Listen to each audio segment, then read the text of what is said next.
Abenegihugu ba muri quartier Gikungu yo muri zone Gihosha Rirare basaba leta ko yobaronsa ibarabara. Abo twaganiriye batumenyesheje ko kubura ibarabara bituma urudandazo rwabo rucumbagira kuko kunguruza ibidandazo bigoye, aho usanga bari amafaranga menshi kugira ngo babishikane muri ako karere, gutyo ibidandazo bigaca bizimba. Iruhande y'ikibazo cyo kunguruza ibidandazwa hari n'ico kwiyunguruza muri rusange, nk'igihe hari umugwayi bipfuza kunyarukana kwa muganga babura uko babigenza, gutyo bagashikayo umugwayi yaremvye. N'utuyira dusanzwe bacamwo tuguma twononwa n'imvura. Nduwimana Marie Chantal abasanzwe ndi mu batware bo muri Gikungu Rirare. Bon, twenga ikibazo turagifise kuko iyo turiko turadeplasa nk'utuntu canke dufise ikibazo c'umuntu agwaye ntibitworohera cane kukubera iba dufite atabarabara dufise ntibikunda ko déplacement zishika. Natwe bica biturusha bikatuvuna cane. Iyo umuntu agwaye muraheza mukamushikana kwa muganga gute? Bon, iyo umuntu agwaye nyene biraturusha, hanyuma tukamikora tukamushikana tukamucisha muri rimwe tukamushikana kuri rimwe hamuteza tugafatiraho iyo déplacement nimba ari taxi canke bajaje mugabo urumva tuba twamaze kuruha, hari bitoroha nuko turonka n'inderuzo nyene ugasanga nitworohewe. Mbega kuvyerekeye nikunguruza ari nk'ibidandazwa biramuka byinjira muri no quartier hoho biraheza bikaza gute ko dusanzwe tuzi nk'ahandi ko babizana n'amakinga canke amamoto hoho babizana gute? Oya nivyo nyene ntivyoroshe nyene nawe wumvise ko wamaze ko nangira ngo ko atabarabara dufise nyene niyo hagize umuntu arangura nyene utubintu bene ivyo bishika muri rimyeri hanyuma agasubira kubirihira iyindi déplacement y'imitwe kugira ngo bishobore gushika.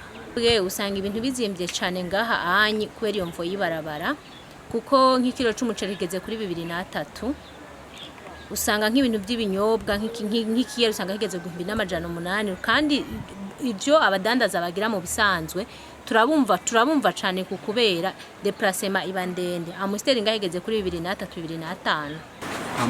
Tenga bani twamana kisa Muriyo abambanga muri quartier Gikungu Rirare. Jewe mvuga nkuko mbanga muri quartier kandi ndabaye imisi tari mike. Kuvuga yuko akeshi imvura iguye turakunda kuce tunyerera imivo akeshi bamwe rashobora kuba yotwara inzu nka zimwe ugasanga zimwe twe turakomagurika kubera nta mivo twokuba ko yoba itwara amazi yoba ihari. Hanyuma nk'ikindi naco oba tubona yo imvura iguye hanyuma umuntu ariko aragenda ntibikunda kwashika no kubarabara yikoreye n'ikintu hoho haco yonatwara kigumiza muhira bivanye n'inyene yashobora kuba yogenda.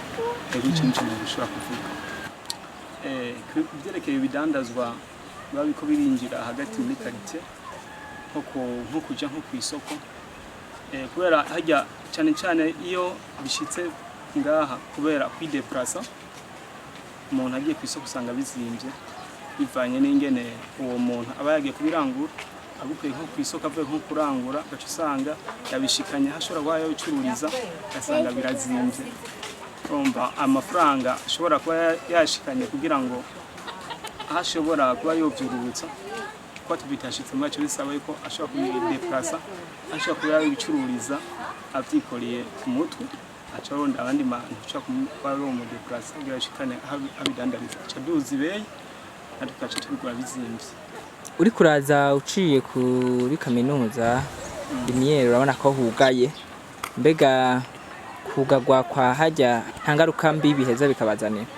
Ingaruka mbi turashaka kuba twozibona kuko nk'ibyo wikoreye nk'ikintu bikunda kuhaca kubera ahiga abanyeshure hari ahandi hantu usanga hari gisanga hugaye hari gusanga huguruye aco bisaba yuko ni uje wikoreye usanga bikurusha kuvuga yuko atabarabara ihari. Ahubwo twebwe nk'ico twosaba leta nk'abanyagihugu bo muri Gikungu Rirare twebwe turasavye leta yuko dushobora kuduha amabarabara kugira ngo natwe nk'iyo tugwajije nk'umuntu canke ikindi kintu gikeneye ibarabara musanzwe kugira bitworohere namwe ndiho nitworohewe na gato.